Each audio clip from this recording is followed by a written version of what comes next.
Hi there, Malcolm here with my 186th Booktube video, and today it's the second month's wrap-up and March's TBR. Let's get on with the numbers. So I managed to complete 17 books during the second month of the year, totaling 3,855 pages and 27.88 hours, which puts me 1,431 pages up on the same time last year. So that's nice. So 70 books, that's a lot to get through, so let's get cracking. So starting off with Calvin and Hobbes, Attack of the Deranged Mutant Killer Monster Snowmen, the next book in the Calvin and Hobbes series I've been rereading. Absolutely love this cartoon strip about a 6-year-old boy and his imaginary tiger Hobbes, who's a stuffed cuddly toy to everybody else, and his other various imaginative quims, whether he's going to different planets as Spaceman Spiff, fighting crime as Stupendous Man, or doing crazy science with a cardboard box. Now, being a cartoon strip, generally each strip has its own mini story and then it goes on to something completely different, but occasionally you do get 2 strips, 3 strips or more of one continual storyline, and the titular story for this one is he brings a snowman to life, it turns evil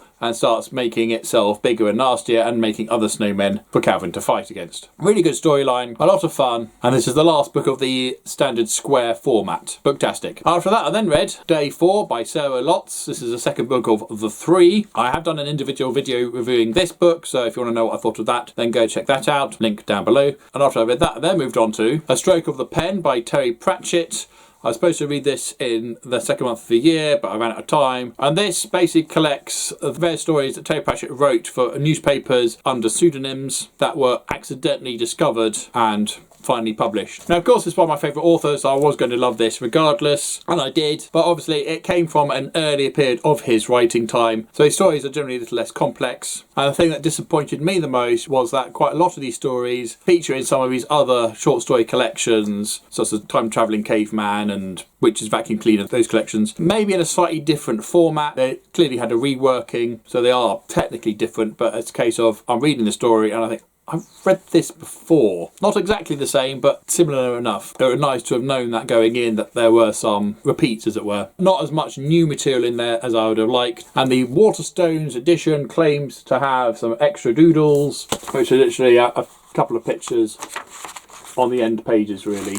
Not quite cherry on top, maybe some sprinkles, but there was a lot of effort putting this particular copy onto Storygraph and Goodreads because it wasn't there already, where frankly it's not that much different really. I'm not going to go through the stories, I've got 17 books to get through, and frankly they're very early Terry Pratchett, and if you've read any of these other short stories, chances are you probably read them already, or some of them anyway. There is new material. I'm still going to say it's worth buying, particularly if you're a Terry Pratchett fan, but I can't deny I was a little disappointed there wasn't as much new material as I would have liked. After that I then read The Days Are Just Packed, the next Calvin and Hobbes book, and as you can see it's the slightly wider format. And unlike all the precursors, there's no particular theme story that the title comes from. I think there's one gag that happens, but that's it. More great insights from the Calvin and Hobbes world. My only complaint with this larger format are the Sunday Colour specials used to have 2 jokes in them. You'd have a 2-panel joke at the beginning, and the rest of the panels of that page would be related to the story with a final joke at the end. Now we're going to get 1 joke on the page. It's a small gripe, but it's there to point out. Booktastic, love these. And after that I then read another book I was supposed to have read during the second month of the year, Soul Music by Terry Pratchett, part of the Discworld series,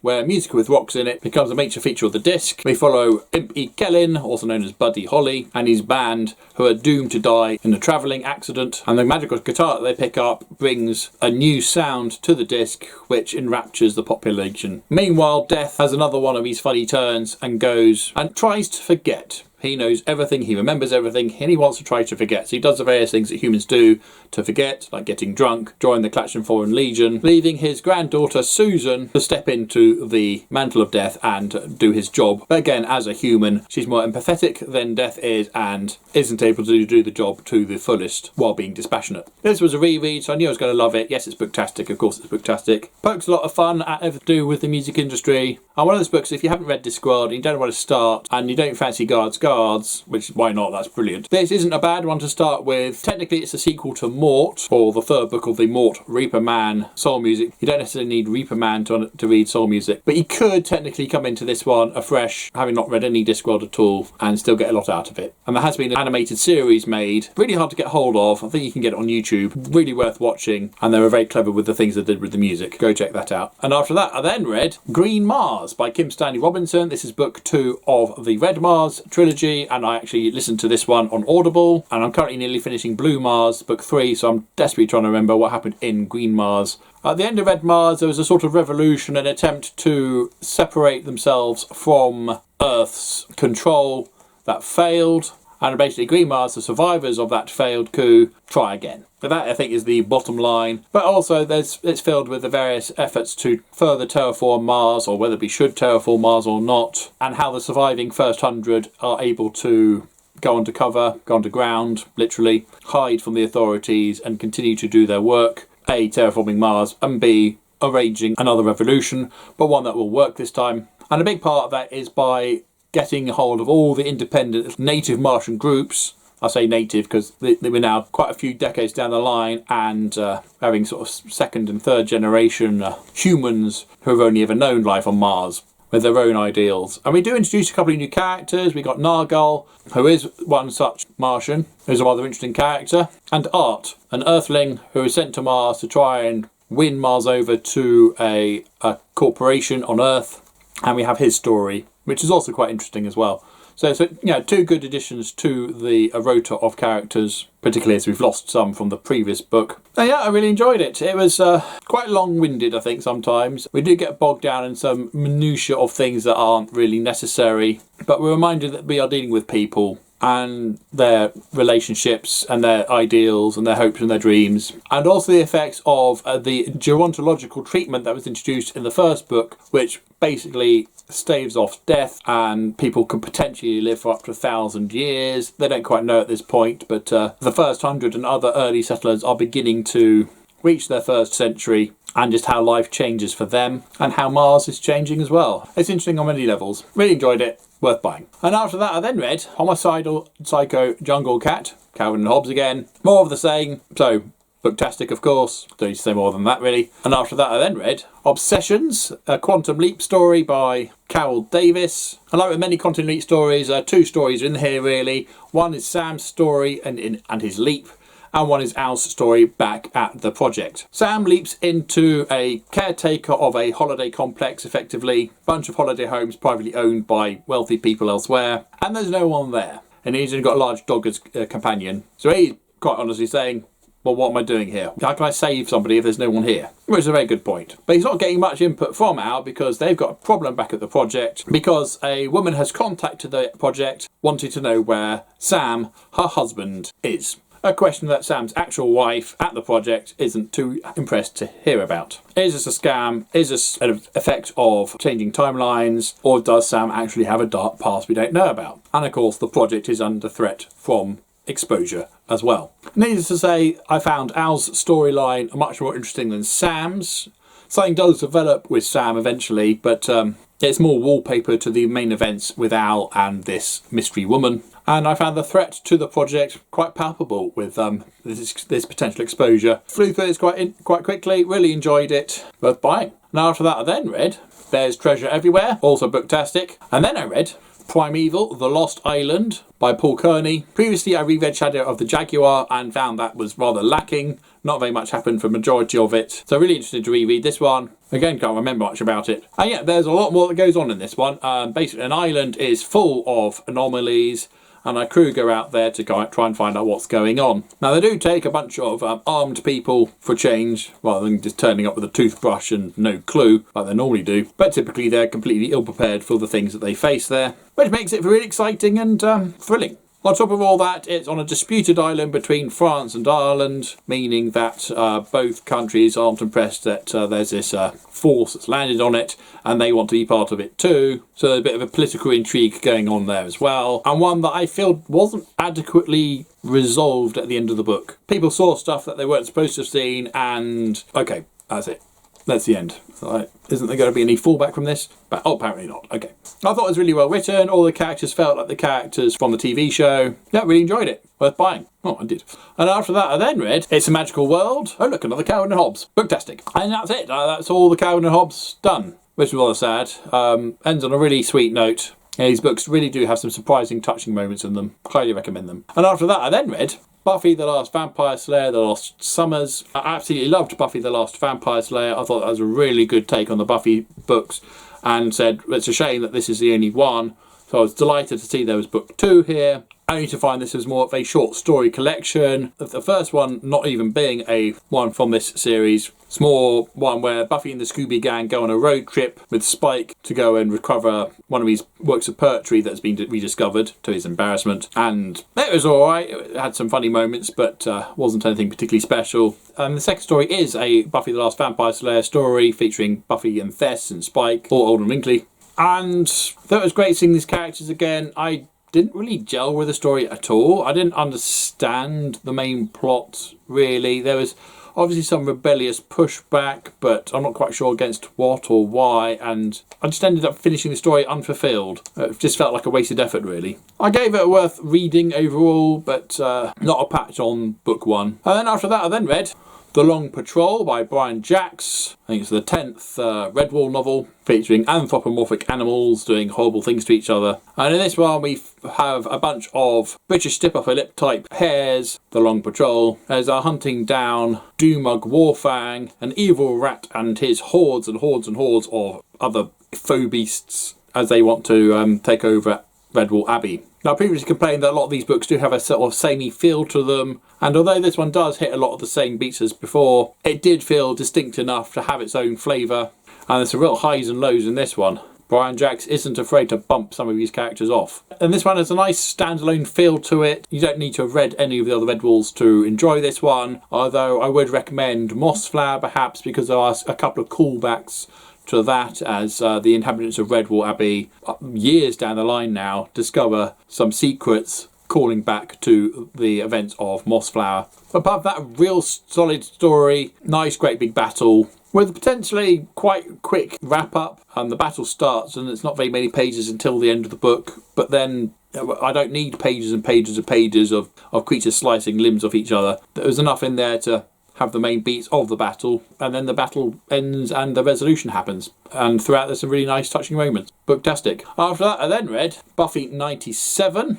And again, like I say, this is the last Buffy graphic novel we have in the house until we get another one. And this is another collection of stories rather than just one story. And this one, Buffy gets trapped in a 90s teen magazine. Sounds a bit weird, but quite nicely executed. Quite a fun story, but the artwork is a little bit basic, really. But works for what it is. There's then a very short story titled Mirrors Don't Lie, featuring Spike encountering a witch. And then there's the Sunnydale yearbook, featuring various gags, featuring a lot of the characters. Now, things like most likely to outlive the other Slayers, voted prettiest eyes, that sort of thing. And then there's 2 stories, Willow and Tara, Wanna Blessed Be, and The Innocent, which are 2 stories that featured in another Buffy graphic novel. So they were kind of, I've read those already. Why have I got them again? And it wasn't that long ago I read them in another graphic novel, so it must have been a later one. It's an unnecessary duplication. Give us new stories, not the same again. All in all, it was okay.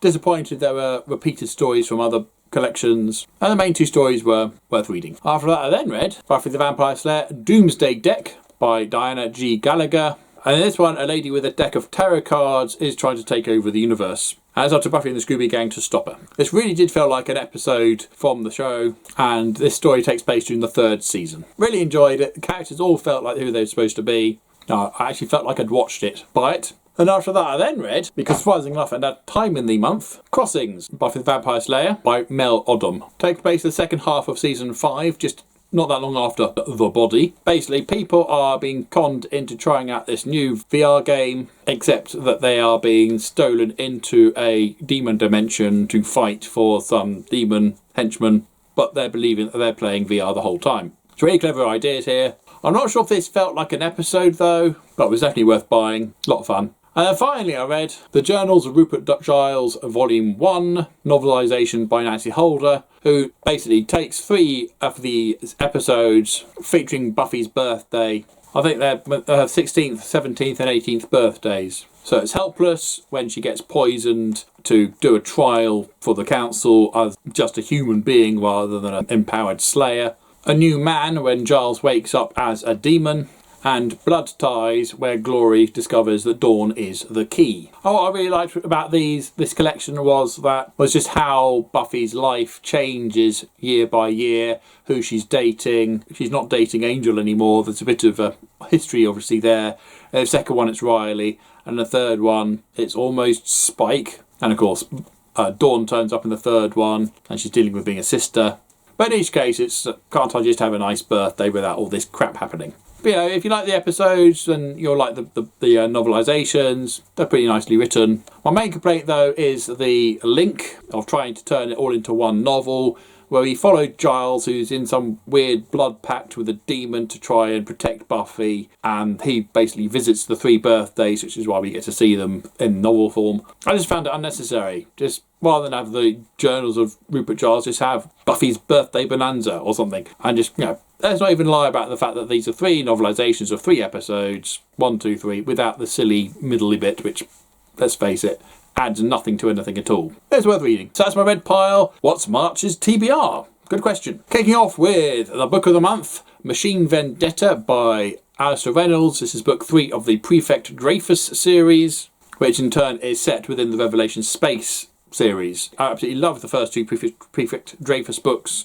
Aurora Rising, or The Prefect, and Elysium Fire. So really looking forward to reading book 3. And I would say you don't need to read Revelation Space or know anything about Revelation Space really to appreciate these books. You can go into these without reading that one. I certainly think this one stands on the shoulders of the other 2, or the previous 2, so you do need to read those 2 first before you read this one. Brilliant sci-fi, police procedural, bad stuff happening, and Prefect Dreyfus is there to try and work out who done it and why, and what the consequences are going to be. Real imaginative characters, situations, technology, artificial intelligences, everything that's fantastic about science fiction are in these books. So absolutely looking forward to reading this one. And once I've done that, I'll then move on to Halo Contact Harvest by Joseph Staton, set on the planet Harvest, where first contact with the Covenant takes place, featuring Staff Sergeant Avery Johnson, and this basically chronicles the beginning of the Human Covenant War. And the sharp-eyed of you may notice that I have actually started this one now. I'm that far through it, and the war has just kicked off. So there's quite a bit of setup, but so far really enjoying it. And when I finish that, I'll then move on to Predator Eyes of the Demon, an anthology of related short stories edited by Brian Thomas Schmidt. One of my earlier videos was Predator If It Bleeds, which has done remarkably well for itself, because people find my channel, go, well, what's the first thing he did? Find that one.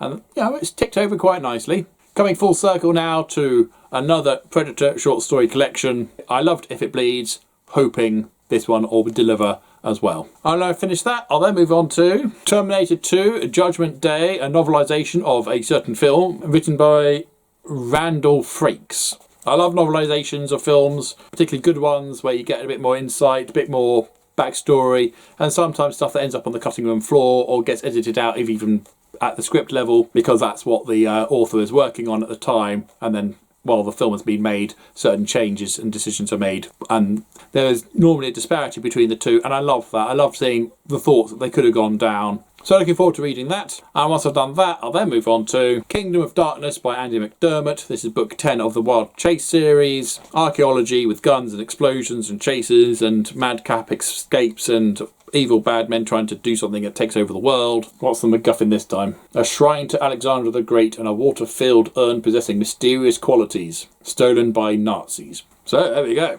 If that sort of tickles your interest, then that's that book you might like. They're quite thick, but read really quickly because the action just churns along quite happily. Nonsense, but fun nonsense. That's my main reading, having finished the Calvin and Hobbes and the Buffy again. My Simpsons comics graphic novels, I've got quite a few of these, so I'll keep me going for a bit. We've got Simpsons Comics Extravaganza, featuring comics 1 to 4. Spectacular, featuring 6 to 9. I don't look, 5 features in something I haven't got at all. Simpsorama, 11 to 14. We obviously don't like being divisible by 5. And Strike Back, 15 to 16. Oh, there's a 5. Wow. Lots of Simpsons fun. And that should just keep me going. And if I get through all those, then I'll keep going from there. But those are the ones I intend to get done this month, at least. I'm still reading The Stranger Times to my son, A Curse of Krakens to my wife, and The Walking Dead, The Fall of the Governor Part 2 while boiling the kettle. And as mentioned, I'm also listening to Blue Mars by Kim Stanley Robinson, the final part of the Mars trilogy. And that's everything. There we go. That's a lot. If you enjoyed that, comments down below for any books that you liked, didn't like, haven't read, want to read, curious about, blah, blah, blah, blah, blah, blah, blah, blah, blah, blah. As usual, if you have nothing nice to say, then please keep it to yourself. Thank you, and until next time, see you later.